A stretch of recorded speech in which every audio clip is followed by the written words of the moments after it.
Good morning, Sam. Good evening, Mallory.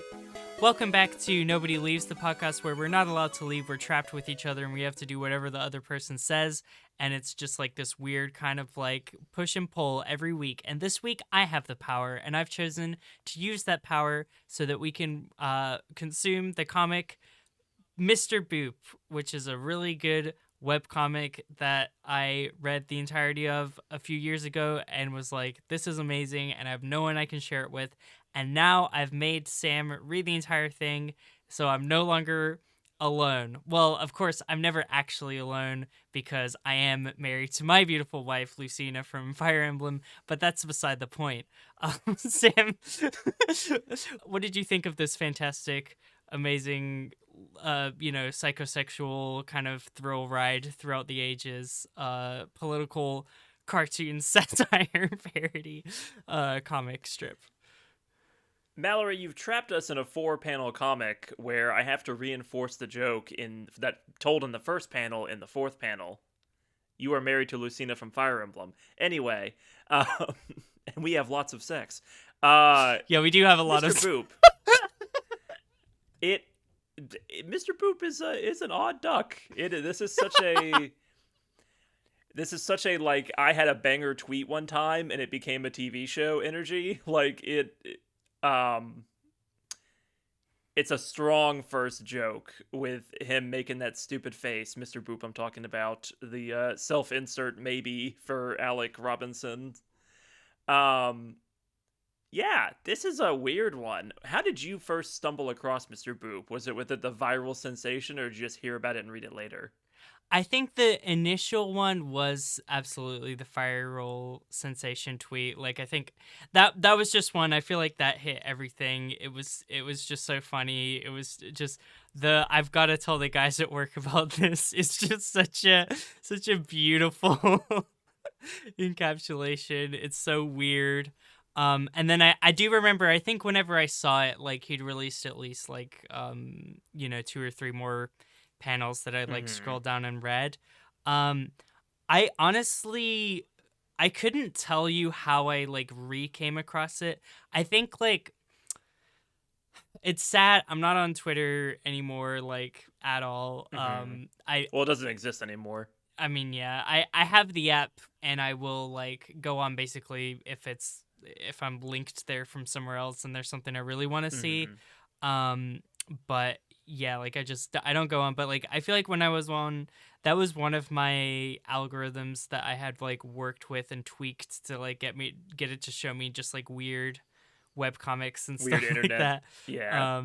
So yeah, I think that it was probably like, because like Alec Robbins like does a bunch of different stuff, and I could see it being like a thing is like, we're also bringing on Alec Robbins for this like guest panel, like author of Mr. Boop, and that made me be like, oh yeah, Mr. Boop, and like check back in. That's probably what happened. But yeah, either way, well, it all came out in like a it. year, right? Like it seems pretty quick turnaround. I could have seen this being like, oh yeah, he was working on it for like 7 years, and then it caught fire in year 4 or something. Yeah, no, absolutely. But it just seems like very spur of the moment, very impulsive. Like you can feel, you can see like the wires and like the machinery as he's like trying to like assemble this like on the fly or whatever. Very fun and wacky and all over the place. Sam, what did you think Indeed. of Mr. Boop by Alec Robbins? I had some chuckles. It's very clever. It's very repetitive, but it's the classic comedy thing of like, well, you repeat the joke the 4th time and then it's annoying, but the 5th time, then it's magic, baby. It has a rhythm to it, which I think can be really important, especially when you're binging through a comic, which I was for this episode. I read basically all of it in like 3 hours, while like, petting my cat and doing the dishes and doing chores. Yeah. And I'd just be like, that's a funny interpretation of Bugs Bunny. I like it does the classic thing where there's like little consistencies throughout. Like I think the therapist was my favorite returning Yes. bit. So It's just very funny. solid work. Just Um, the is it really messed up that I find it attractive that a guy wants to kill people? Yes, it is. You shouldn't be a therapist. It's just like yes, giving the worst advice for like the first two books and then being confronted by that towards I think it's the end of book two, like yeah. just a solid bit, very little tiny bits of world building in a a webcomic where like the lady from Porco Rosso could show up and be an ex-wife for like three panels. Oh my It's god. funny. That also like I think if we're kind of in like gush zone of like highlights of like Hmm. some of our favorite jokes, I think that is absolutely one of them. Just like, hi, I'm Gina from Porco Rosso, your ex-wife. And it's like, yeah, you know, your other previous ex-wife who also loved you and loved having sex with you, Samus Aran. Yes. So Yes. Just a throwaway. And I like that Samus is in the final video, yeah, even though I don't think Samus appears in the webcomic at all. Like very good in terms of callbacks, in terms of like light world building in in a webcomic where it's like I'm doing the same thing again. I'm in the fourth box. I'm repeating my jokes. Um to that point though, I like the repetitiveness of the like and we're gonna have lots of sex or we're gonna like and I love her very much, Betty Boop, my wife, who I'm married to. it's it's the right level of creepy. At some points it's like, is this gonna go dark, is this gonna become like really sinister? It's got tinges of sinisterness throughout. mm, uh but it doesn't actually. I assumed it was going to get really, really dark, and it kind of does with the Liz character, but it doesn't quite right. go. I feel like almost every indie web project like this becomes like a Steam horror game where it's like you'll never believe the depths of my depravity. And this kind of does that, but not as hard as I expected in a way that I found kind of refreshing because that's kind of getting old. Yeah, I like if we're talking like tonally, I think it really Hmm. does. I think that is like probably one of the strengths of the comic. It's not like you're not necessarily like busting out laughing like every single like four panel set, you know, but I think like you Hmm. said, like rhythm is important. You're setting it up with like, okay, the 12th time he says it, it's gonna completely slay, you know, like And it does. that kind of thing. And then the yeah, like it doesn't take itself too seriously when it does like pull into like these kind of meta elements and like the you know God is a woman and she's my wife. It's like pulling like when he has his like coma trip or whatever, it's not like Hmm. you know, it's being weird without like feeling ever taking itself too seriously and feeling like, oh yeah, this is like we're really cooking here, you know what I mean? It's like it's I kind of assumed it was going to proudly go stupid. like, yes, it remains proudly stupid the entire time, whereas I thought it was going to become like a searing take on the objectification of women or what have you. Right. And it's like, no, it's just making fun of Betty Boop because Betty Boop's kind of a weird thing that's like a little outdated. And that's enough. Like it. I think when I googled it, I think like the fourth result was like a masterwork of copyright satire, and I'm like, it's not that serious. It is very Yeah. funny as like an art project, and I'm sure that the people who own Betty Boop, which seems to be a confusing topic all its own, I'm sure they weren't thrilled with this existing. Uh, but it ain't that serious. Yeah, I think I mean this is getting into I was kind of going to categorize it. We do a category sometimes on this podcast called the blue curtains. The curtains are actually blue where we're like it is The that deep. symbolism award. Yeah, I think that it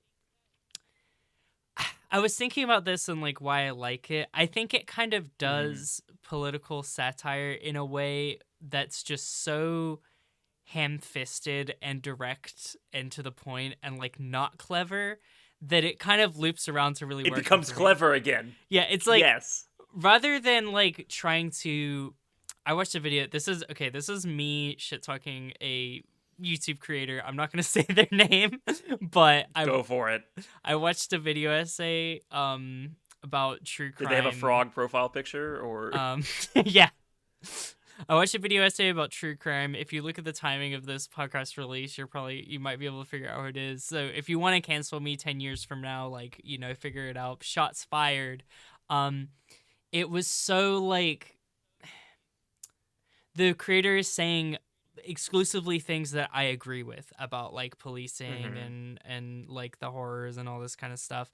And yet is just being like, I was horrified. I can't believe this. And like was just not, was falling short of selling it, which I get. It's sometimes it can be Why hard can't you to, be fun when you're describing police brutality, you yeah, know? I like, listen, I yeah. do get where you're coming from. Mm, I don't remember the YouTuber off the top of my head, but there's the YouTuber who's very well known, and I will name them even though I can't name them because my memory's shit. Uh the person who does the propaganda series, I can't remember what their name oh, is. I haven't watched Um that series, but yeah. well, they do like a series of videos being like, are we really sure that Paw Patrol is something that children should watch, or is the rookie actually talking about systemized, or like the is it actually like confronting the system or Brooklyn Nine-Nine or what Mm, have you? And it's like it's a well-made series. It made me reconsider how cops are portrayed in media, like more than I vaguely was like, yeah, there's a lot of cop shows. I would say the delivery is so like I'm holier than thou or I'm so much smarter than you. And it's kind of a bit, and it's well made enough that I've like watched a few of these. Uh Again, this person is very big. I just can't remember their name off the top of my head. mm-hmm. Um but it's like it's doing a bit but not being funny, I guess, is like how I feel about it. Or it's Yeah. it's really hard to strike that balance. And that's also comes down to personal taste, right? Like here's an Mm, example. I like H Bomber Guy a lot more than you do. We've talked about that back and yeah. forth. His brand of humor works really well for me, but I can totally see, especially with some of his earlier videos, being like, "Wow, this is just preachy and not very well made and not that funny." It resonates with me, but 2.5 hours complaining about Bethesda games is a little, much sometimes. Yeah. Um, I think that's a perfect example where, like, yeah, like, I have zero problems with him. He's an obviously talented person who appeals to a lot of mhm, people, but it's just right. doesn't, like, the humor and stuff doesn't quite click for me. Whereas, like, Sean, like, I know you've, like, watched Sean videos, like, that's, Funny like, Skull my Man. Yeah. absolute cup of tea. I love his, like, absolute deadpan. Like, to me, he is, like, one of the funniest YouTubers I've seen just in the absolute, Right. like I don't think that's very nice. Like that kind of delivery of a joke is just really like gets me. And I know it like a lot of people don't like that style of thing. Mhm. So yeah, but like Yeah, sorry, I threw you under the bus there as an anti H bomber guy person, but I'm it's just outed. taste, right? Like we can Yeah. sit here and agree that like these are well made videos or these are doing cool things. Like I know you're a big FD signifier person, and like I Mm. watch some now and then, but I have trouble like digging into some of his videos. I think some of them are a little long. Mm. That video player gets a little long for me for some reason, but Yeah. Well, I need yeah, it just more has just taste. content fuel so that I can draw more pictures. But yeah, I think that more pictures of me and my wife Lucina Me and and my wife, Betty Boop. what we do in the bedroom. I think Listen, that don't get me wrong. If you were to pitch me the Tyler Perry 4 hour video, I would watch it because it's a fascinating girl, topic, and I still it's probably will watch it in the crazy, background. and it's a good one. But yeah, all this to say, I think that Yes. this comic succeeds where a lot of those fell in a way that's like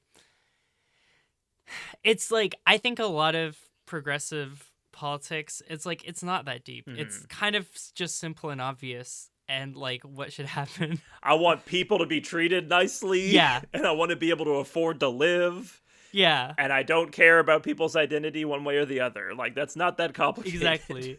And like in this comic it's like I mean we can start with like the main thing, like the copyright Mhm. thing that kind of like becomes Right. the focus of at least a couple chapters. It's like The it, big meta, yeah, yeah. narrative. It's like it's not like getting this like deeply destructive argument of like how can you own a character or whatever. Like it's not being melodramatic. It's just being like hey, are you enjoying this like stupid comic where I'm drawing Betty Boop in sexual situations and also like Right. making hilarious like wife guy jokes about it? like, do you like this? Well, then you should agree that it's stupid that I'm kind of not really allowed to make it technically. Well, Um, big company's gonna stop your fun. It's gonna make me take my ball and go home to where my yeah, wife is, who loves me and has sex with me all the time. She's Betty Boop. Anyway. exactly. I assume that like no one has ever actually come after this guy. It doesn't seem like it at all. I did a little bit of research. Okay. This has a Wikipedia page, which I think is Oh, funny. thank He's you. also featured on the Betty Boop Wikipedia page, which I think is even funnier because I'm sure someone's mad about that somewhere. And I saw the little blurb and I was like, yes, we did it, internet. Citation But needed. exactly. Even we did it, internet is like I'm making fun of shit. Like it's like everyone. This property is clearly made by someone who is too online. You and I are too online, Yeah. but it's so is kind of everybody now, and it's just it can get so irony pilled that it's not funny or it's like it's Mm, overdone. But this feels somehow very pure, because it just yes. anytime it's like, is this getting a little bit like sanctimonious? It's like no, here's Goku on the Yes. stairs asking about orgies. Asking like if he should tell girl version Ranma to wait or not because she's ready for the orgy. Um, exclusively referring to Ranma as girl version Ranma is also a really I fucking funny bit. I wrote that in my notes. I was like, what are things this author does not like? And then one at the top of the list was guy version Ranma. Boy version Ranma out of the picture. Not interesting at Yes, all. Yeah, it's very it's funny. it's good in that way. I think in other ways, like oh wait, no, sorry. You said that you researched did a little bit of research. Was he Oh, actually sued at all? there's like a vague. He has like a vague quote of being like, "I had a copyright scare," which I like talking about it like it's an STI. But so presumably like that happened, and then the narrative in the comic started to shift. Is what I assume would Mm. happen. But maybe it was always going in that direction because the bit from the very beginning is like, I inserted myself into this property I'm not part of, and then we started having gangbangs with Bugs Bunny and Peter Griffin. So it's like, all right, well, Yeah, it I was think maybe it's always going to be this way. yeah, exactly. So yeah, I think it's like you know, like it could absolutely have been inspired from like that aspect, but I think regardless, it's just Hmm. kind of like it seems like like the fact the whole Mickey Mouse bit, right? Like I think that is like the most direct like fucking like sniper rifle trained on like the heart of like a fucking like Right.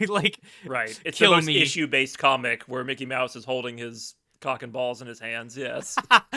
Just going like my father, Walt Disney hates when I, Mickey Mouse, have a bunch of orgies. Is like really, it it's being so on the nose and stuff, and it's like Hmm. it's just being funny, and it's like yeah, isn't it better that I'm able to make this, and wouldn't it suck if this was like taken down for no fucking Right. reason? Like it's Well, just also, there are two that really got me, like you're saying, because they're so obvious it becomes funny again. That's one of them. And then the having like Mickey and Walt Disney in the grocery store, and Goku being like, he doesn't want to say anything, even though I made him come 8 times. It's very funny. Um, Making it like a pining love thing for like one comic. And that was even like one of so the three good. panel comics too, where like the thing has been killed by copyright. Um, it's that, and it's the cutback to Bugs Bunny. I think it's in the same stretch of comics where like the fourth panel is always blacked out, and it's Bugs Bunny holding Jeff Bezos at gunpoint. And I'm like, all Yes. right, this is really again, that would suck in like a worse version of this, but because it's being so over the top, and also it manages to not do that often. Like it's the perfect amount of Mm. those overly literal moments to where you don't expect it again and you're caught off guard. That is that it's fantastic. Him holding Yes. Jeff Bezos with like a realistically drawn gun is very good. Yeah. Or like cuz like even the original delivery of the joke is so funny. It's like I work at Amazon now. My life's okay except I'm not allowed to piss. Which is like Right. it's just so like just punching the shark in the nose every single time. It's just like just let's just go for like the exact direct thing and like state things in really obvious plain language, like the Right. the whole prison reform part where it's like this weird misconnection thing where Sonic sneaks out of jail so that he can apologize, and then Alec goes But to they're gonna jail let him to go. release him. Like it's Right. like it's just so sad. But it's just being like, huh, maybe this like prison thing is fucking really stupid. Like, or even like stuff like you know, queer themes and polyamory of like being Hmm. like it's just this weird SpongeBob is asexual, but we're gonna get through it together, Sonic yes, and I. it's this weird stupid like thing of like yeah, Sonic being depicted as jealous and like this like polyamorous situation, and like uh the like the author being casually like kind of bi or pansexual. I have not seen this like that Hmm. he's like publicly stated that anywhere. I've read other of his work. He's definitely likes men as well as women.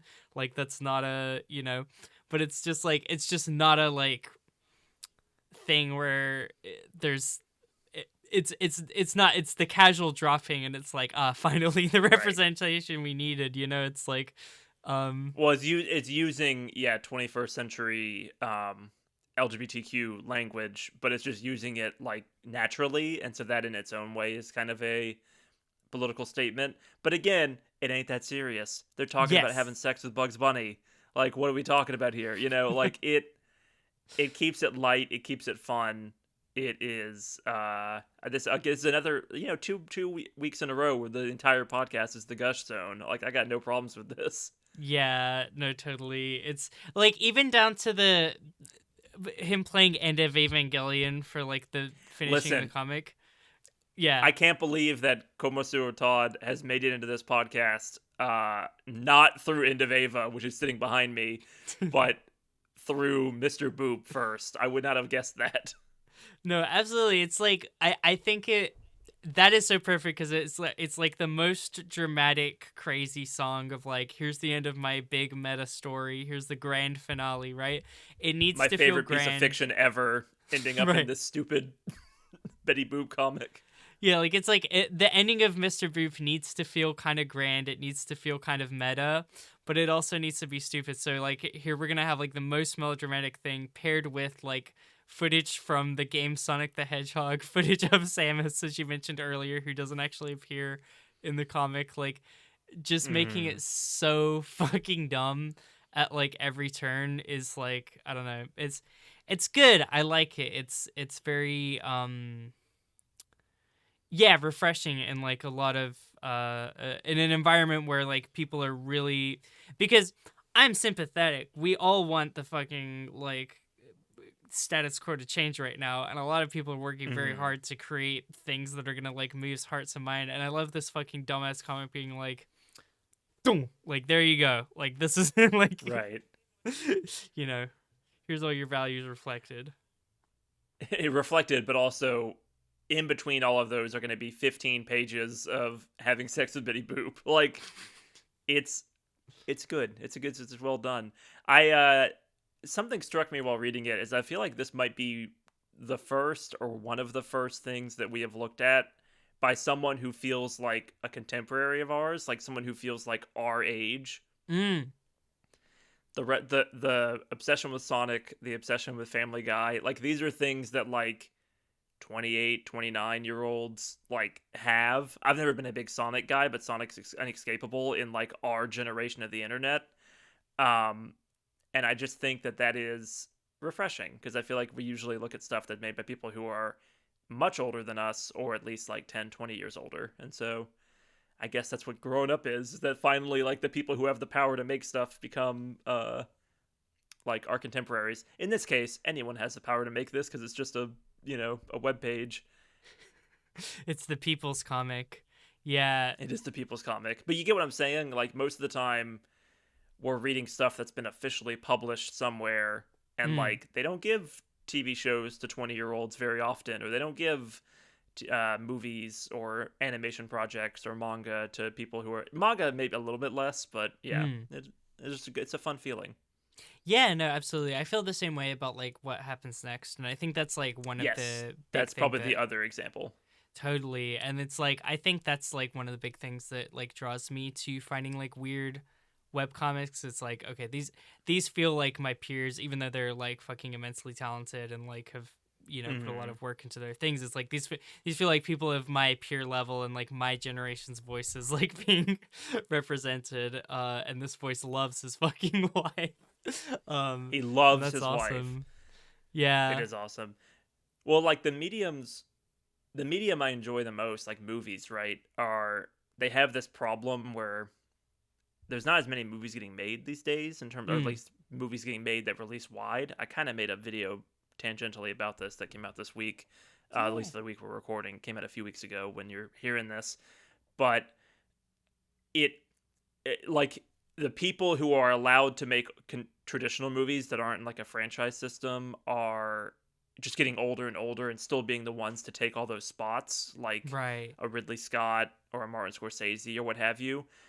And then there's like a middle where people can't make anything, and then there are young people making new cheap movies that are really exciting, and that's kind of like, and then in that middle is just a gulf where there's a handful of people who manage to break through, your Ryan Coogler's of the world, but it's rare. And then Yeah. now those people are starting to get older. Those people are getting into their 40s and 50s, and it's like there's 20 to 30 range. There's not that many people able to make art that are seen by a lot of people without the use of things like the internet and Tumblr and YouTube and what have you. And so this Yes. is just, not to get super serious on the I'm having sex with Betty Boop episode, but it's real unfiltered creativity that like resonates with me generationally is something that's kind of rare, and I've enjoyed that aspect of it. Yeah, no, absolutely. That's something I've been feeling more and more like passionate about of like I really feel the need to like seek out people my age that are making things that aren't having to go through like gatekeeping like 50-year-olds or whatever in order to like Right. get their thing out and like having all the teeth and fangs taken out of it like cuz yeah, you just Well, like I know yeah. you're gonna make me watch Amazing Digital Circus at some point, and I imagine that Mm, that's in that vein. for Has been is sure. kind of in that vein. Like there's Yes. some stuff that breaks through, but usually it's like, wow, we made 20 series based on like spy fiction that's from the 40s, and then we made like one Has Been Hotel. And I'm not saying that Has Been's better or worse than like random spy show I can't think of the name of, but than But it's Slow very Horses, different. but It's but it's very different very and unique. different. Exactly. Yeah. It's made by someone who spent too much time on Tumblr or Reddit or what have you, And and it's that's like fun. what if I think about like what is going to be inspiring like the next generation of artists and what is going to be the thing that they like cite, it's going to be Has Been Hotel over any of that because it's just like this is the thing that's going to resonate with young people and like for better or Right. worse, you know, it's not a flawless series or anything, but it's like, you know, Hmm. these are the things that are going to get cost down the line. So I've just been feeling more and more passionate about like God, I want to just spread the word with people who are like our generation or like younger, honestly, and like Hmm. let's Well, yeah, there's going to be yeah. a point where we are the old fucks and we're like, I don't get Skibbity Toilet, and this is inspired by Skibbity Toilet, and this is referencing Skibbity Toilet, and I don't know what that means. Like, I'm just confused. Yeah, And Italian I'm brain sure rot's where that, I got off, and I feel bad. yeah, Italian brain rot's a little impenetrable. Yeah, it's tough. I think I'm. Hey, okay. I don't want to like destroy this podcast by doing a segment where we try to guess how you consume Italian brain rot. I think it's only on Roblox. I think you have to actually play I know of Roblox. it as the I know of it as the Steal the Brain Rot game on Roblox, but I don't know if that is related to Italian brain rot or they're just they're parallel thinking. And the fact that I use the term parallel thinking tells me that it is not for me.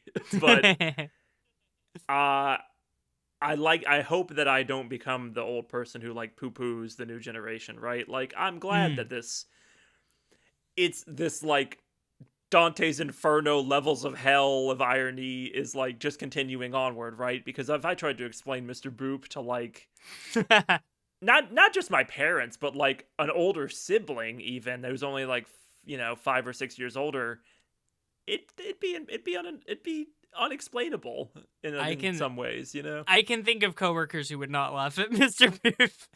Exactly. And that's tough. Yeah, no, I think oh man, it's cool It's that just the way it is. I want to talk about can we talk about masculinity, my favorite topic of all time that I just love talking about? Masculinity, my favorite topic that we talk about all the time. Do I hear sirens, or is that not happening yet? Ooh. I guess I mean, yeah, That's your I think siren. I am being woke. All right. This is not woke police. Here's the thing about woke police. Sometimes the Mm-hmm. thing about woke police, sometimes they just kind of give you a compliment on how woke you are and they like let you go Woke by your day. police, our most popular segment. It's like, did you ever have the thing when I was a kid? I had this thing where they said sometimes when you get called to the principal's office, it's so that the principal can give you a compliment on what a good student you are. It's not always a bad thing. I have heard that, and I think it's just so that everyone in class doesn't go, Yeah, ooh, when someone just to goes to the mitigate principal, that. right? Yeah, even though it That being feels like a said, big lie, because I would have it gotten is a called. big 'Cause I was, lie. 99% of the time, it is a big lie. I experienced this. I was the 1%. I was the one damn doctor it. who tells you not to brush your teeth. I got called to the principal's office, and it was to get like something I had won, and I was like, oh, this is like a polite, like pleasant conversation with someone I never interact with. And then I got back to class, and everyone's like, did you get detention? It's like, no, I got this like award thing. And it's like, That's oh, crazy. well, that's lame. And yeah, that was the end of the conversation. I can't believe you got that because I was about to say I thought it was a lie based on the fact that I never got it. So I was the 1 in 100. Yeah, that's I was crazy. walking to the principal's being like, that's bullshit. I'm gonna be in trouble for Yeah. something Mallory did. I'm sure that I'm now tied into. Absolutely.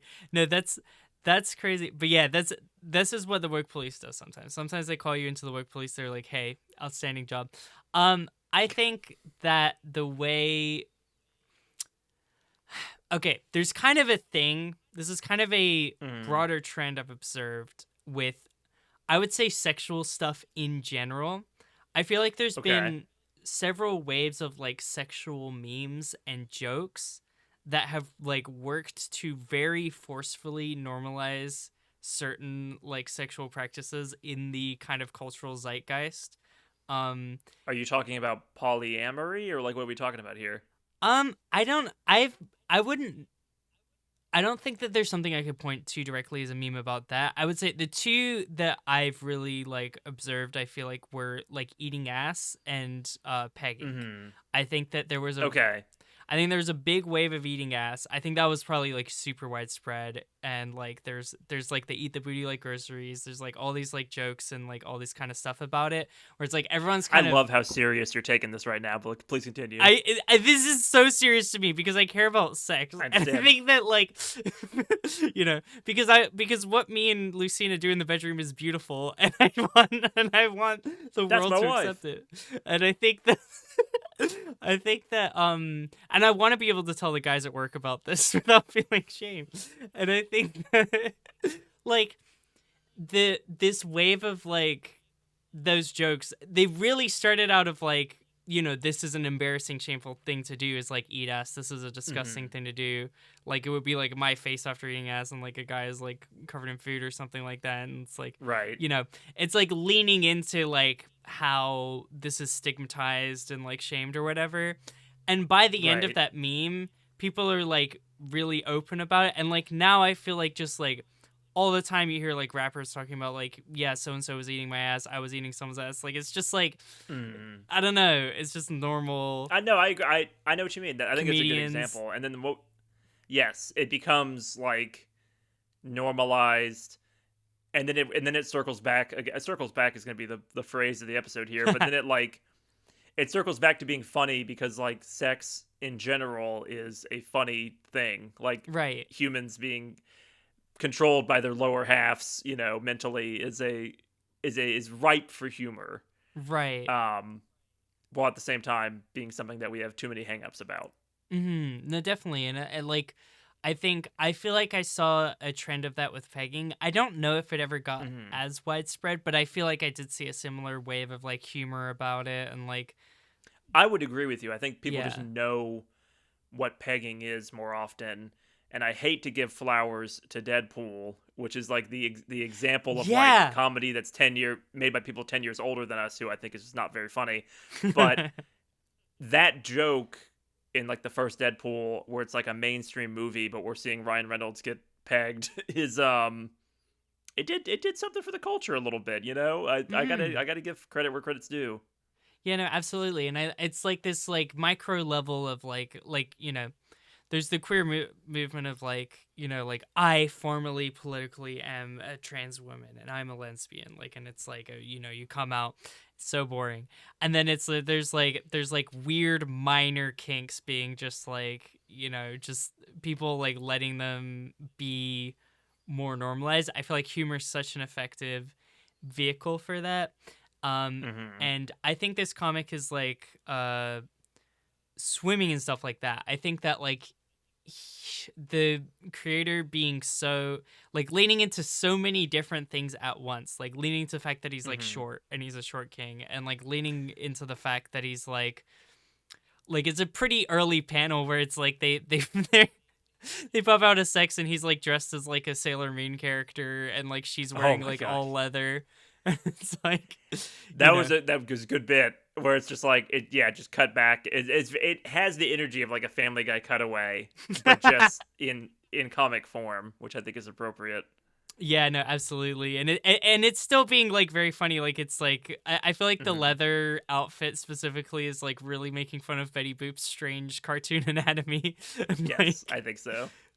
being drawn like that. But I think like stuff like that, like, you know, I already mentioned like the polyamory, bisexuality, and men, Hmm. like threesomes, all this stuff. Like it's like it's this Trojan horse of being like, yeah, this I don't give a shit about any of this stuff. You know what I mean? Like this guy. Well, like, again, Mhm. the panel where it's SpongeBob and who's been in one comic at this point, and Sonic, and setting up that like they're in a relationship even though SpongeBob is asexual, and that's okay and that's normalized, and they're gonna like work through their differences and how they approach sex together. Like that is it's telling a nice, like, pleasant, accepting story in a cutaway gag in like in a long string of them. I think that's easily my favorite part of the comic, is when it's like, let's run through the hits real quick and revisit all the characters we've seen, even ones that don't matter, like the businessman's like assistant who's barely in the comic.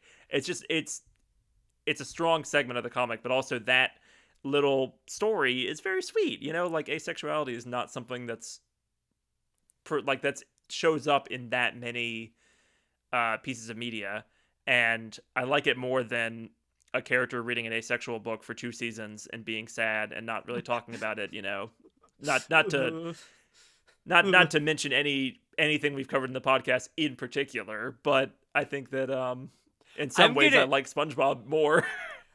I know you were. That was a very like delicate and subtle and like, you know, nice reference. Of the show Heartstoppers that I don't like. Yeah, what do you Heartstopper mean? compared to a 4-panel comic about SpongeBob and Sonic agreeing to settle their differences and their I thought the different SpongeBob sexual one was more needs. effective.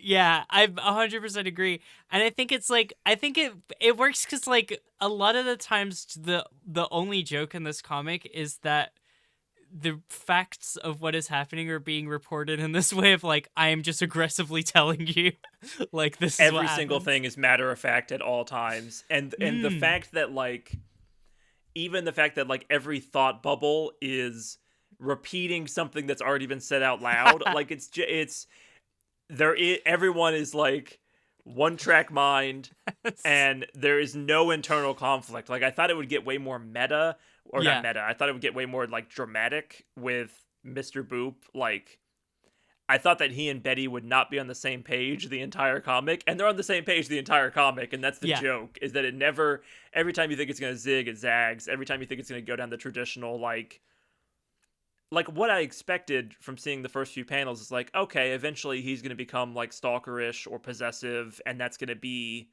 a problem. And it's almost never a problem, even though it's like quietly in the background, like a little bit of commentary, but it's not, Yeah. That's it another never thing. gets Yeah. overly dramatic It until it does. And then it's, yeah.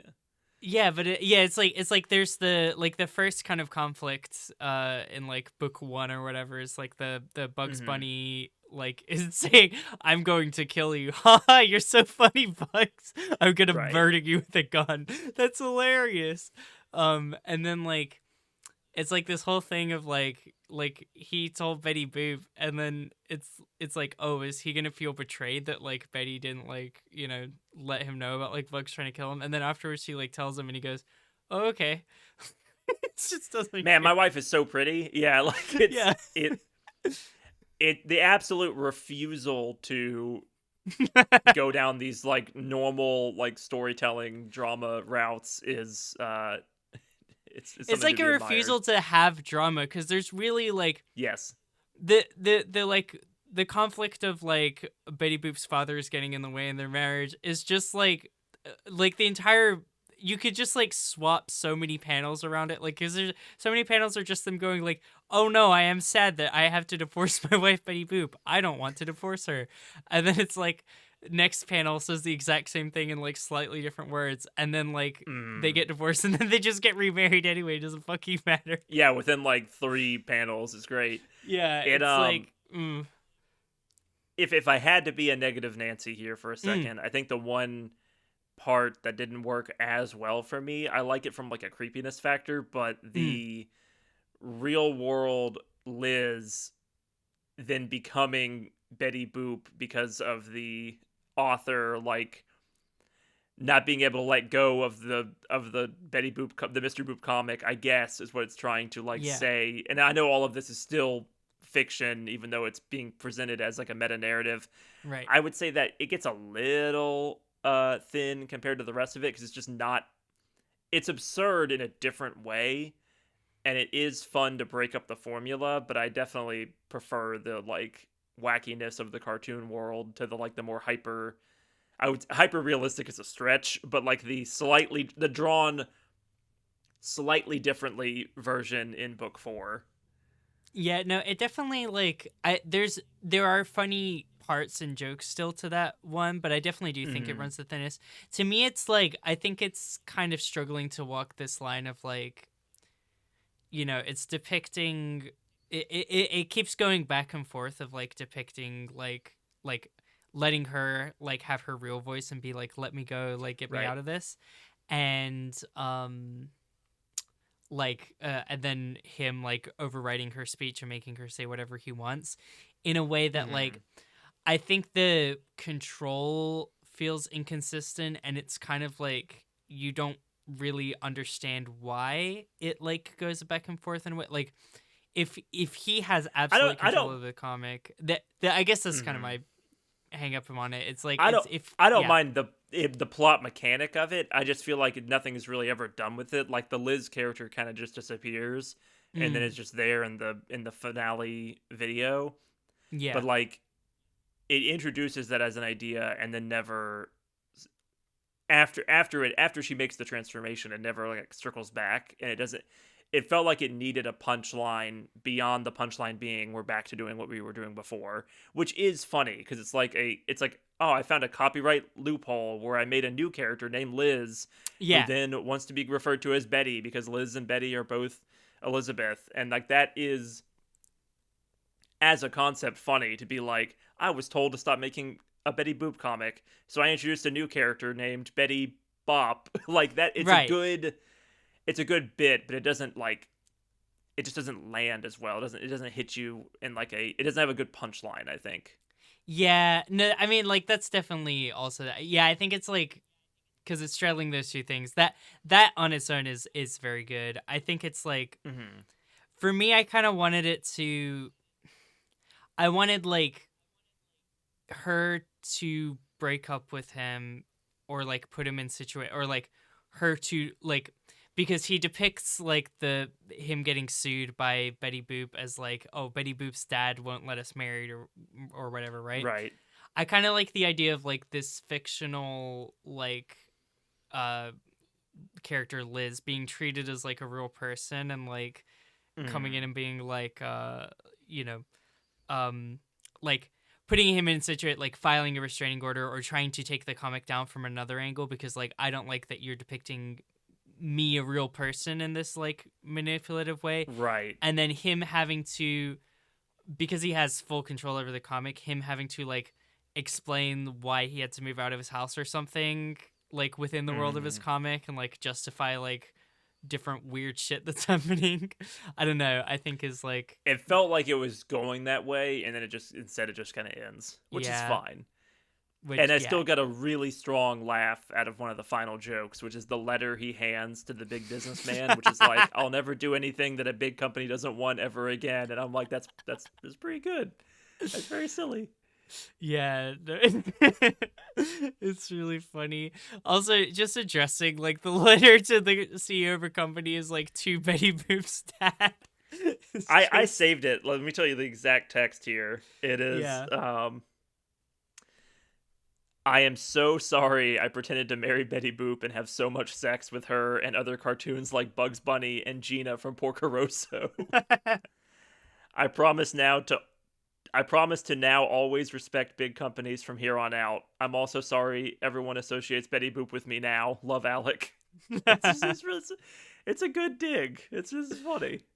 It is. There's also like, I think there's some good parts in the live action videos where he like, Mm. like in the video where he's like apologizing for like lying about like being married to Betty Boop, and the Mm-hmm. like him referencing things that happen in the comic is funnier than like reading it in the comic sometimes, where he's just like, I didn't marry Betty Boop.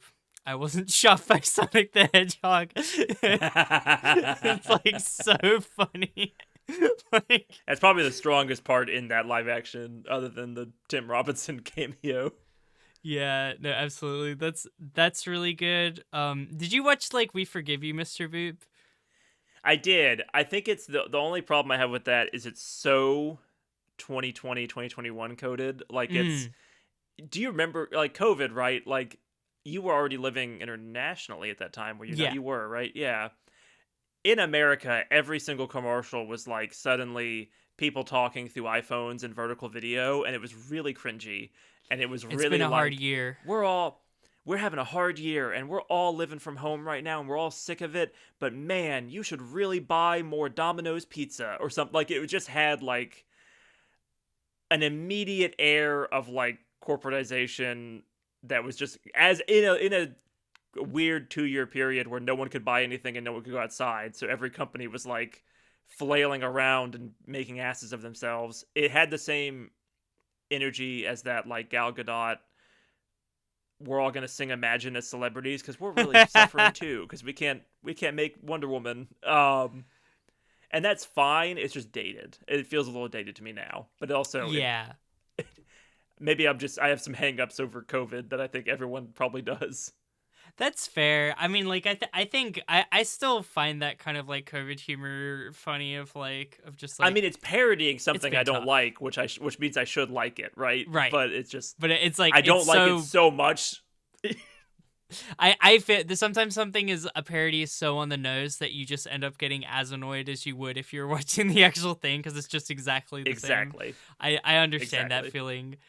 For me, I think the part that just really got me with that I completely forgot about and it jump scared me is, I want to get the direct quote, is like they do all the "I forgive you, Mr. Boop," and it's so dramatic and the emotional music's playing, and it just ends with him goes like, "All right, cool, thank you, everybody."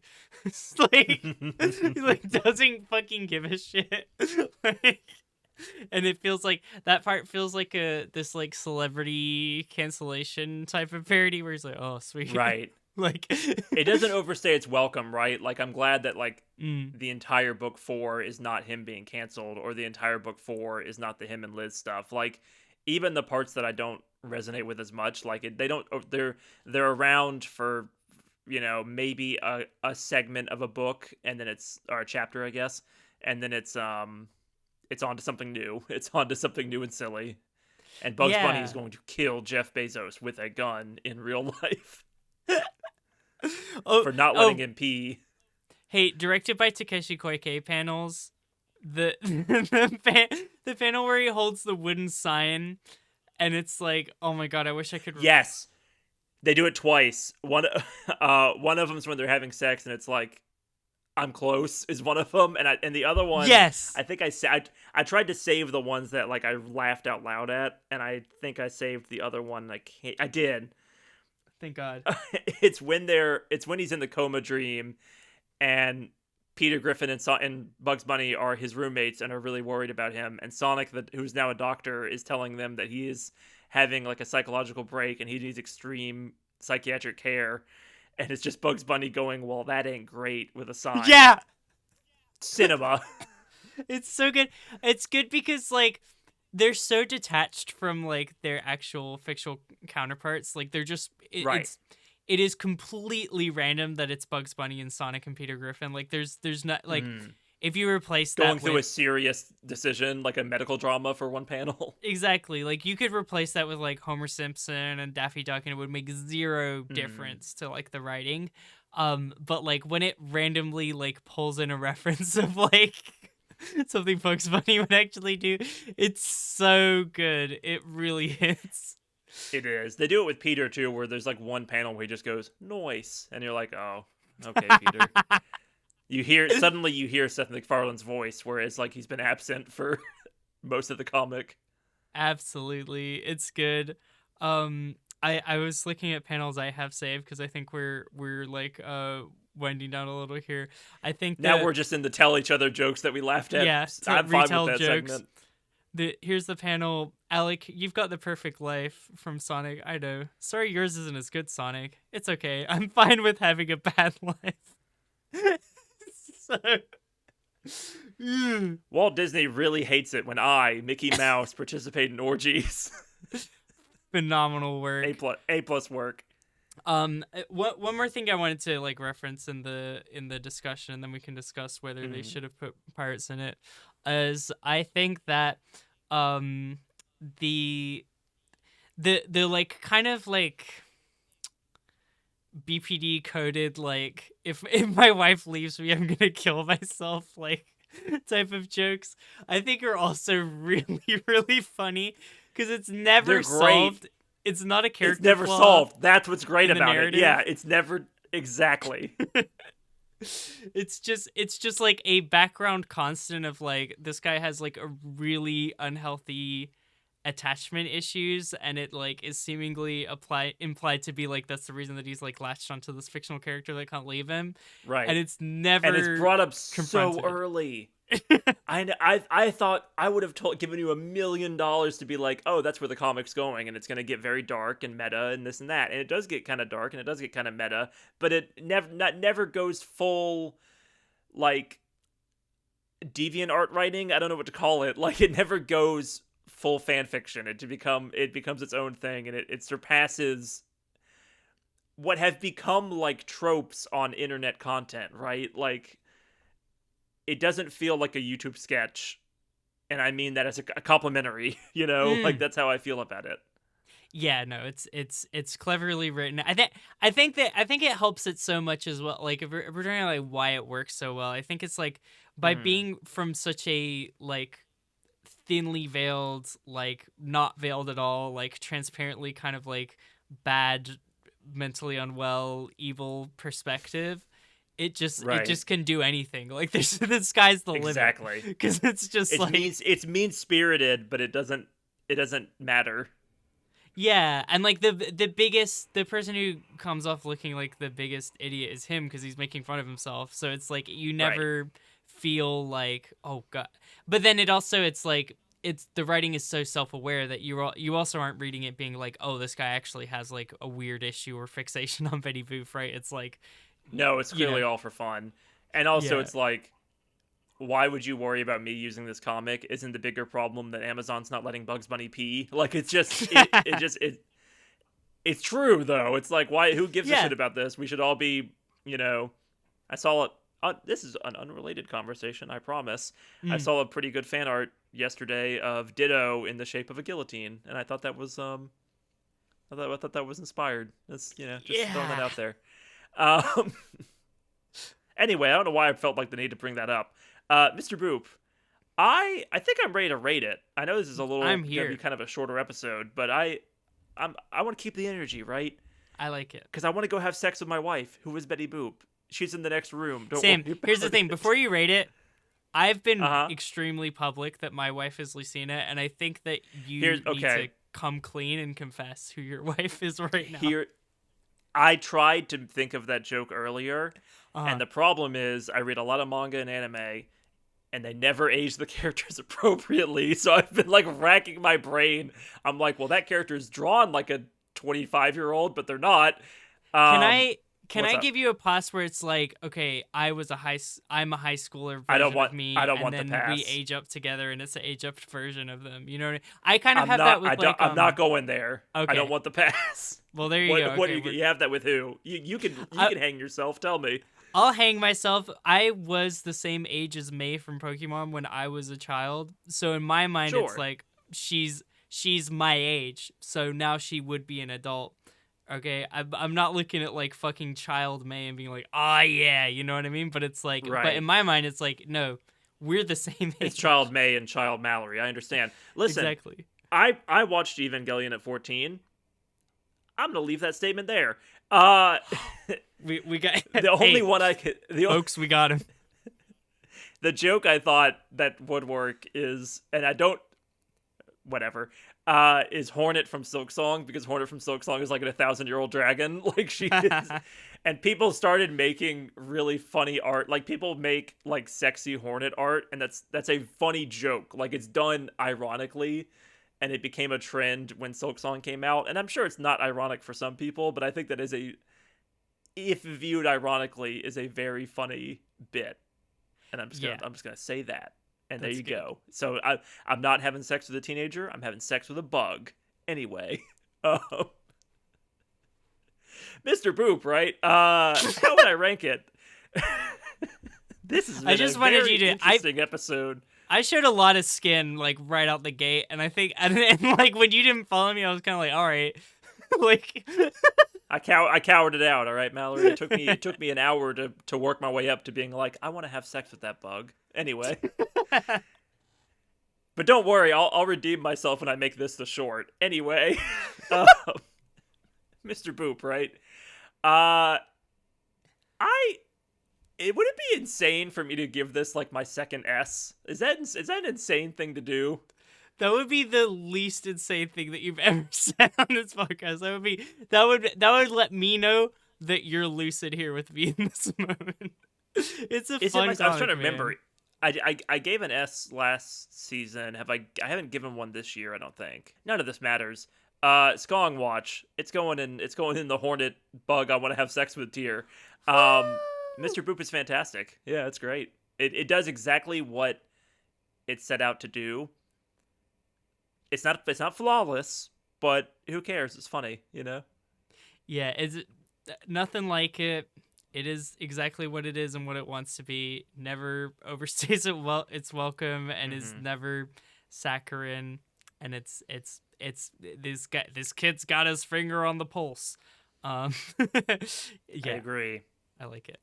Mallory, we've been in a big like comic manga streak here. Streak being two, and I'm thinking about making it a third. Ooh, Uh, I've been going back and forth, right? I was like, do I just say let's do all of Akane Banashi because I know you're mostly caught up and that'd be fun, and the anime's coming out. But I think I'll save that for a few more weeks. It's gonna okay, happen. We'll fine. do an Akane Banashi. We'll do a like everything up until this point episode, but I'll save that for a while.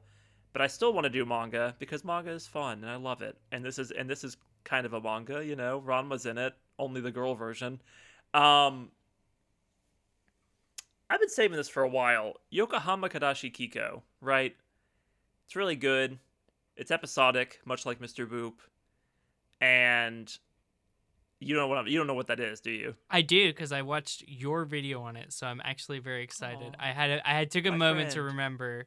I remember that being one of the videos that I've watched of yours that I was like, I'm into this. This is a vibe. I want to like of the recommendations. I remember it sticking out of like, oh, it'd be Mhm. cool to check that out one day. So I'm excited for that.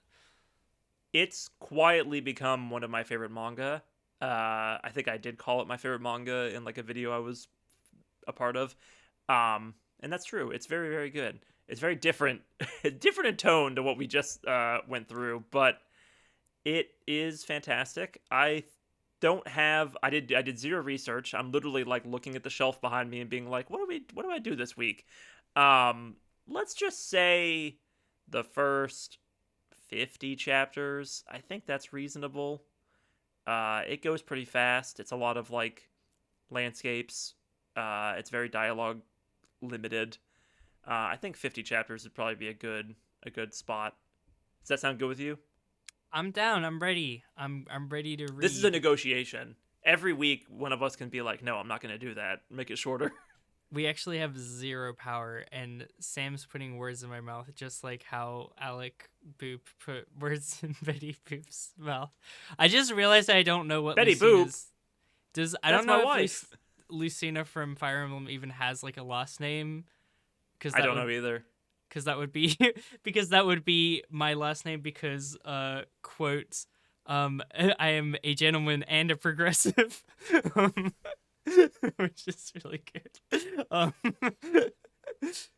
But yeah, no, I'm excited to dive into this. I think that's a reasonable amount of chapters that I'm gonna be forced to read. And I think it'll be worth it. Yeah, it's exciting stuff. Mm-hmm. Time for the world But anyway, to end. time for the world to end. Yeah, let's go to like a not melodramatic. Let's go to like a melancholy contemplation on ecological disasters after our copyright-filled, insane journey through metafiction. Yes, That's my absolutely. wife. That's my... And that's the episode. And that's the episode. Sam, I forgot to mention this. I meant to mention this at the beginning of the episode and I forgot. Mm. My top half, you can't really see because my lighting is terrible, but I'm trying to mimic the turtleneck and like black like jacket that he's wearing in the videos. Bottom half, I am wearing a mini skirt and thigh highs. I'm not showing them. And I did that because in my own mind, I had the thought, I want to cosplay as a cross-dresser. I'm not going to show them because that would be really weird. But that is legitimately what I have on right now. Just so the audience knows. That's the reveal.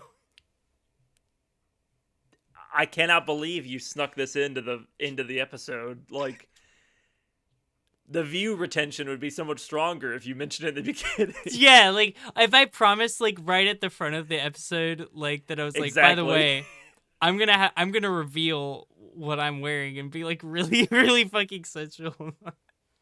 I'm not good at marketing myself. I'm uncomfortable with the tone that the podcast is taking. Well, Sam, let's get you out of here. I hope you have a wonderful rest of your day.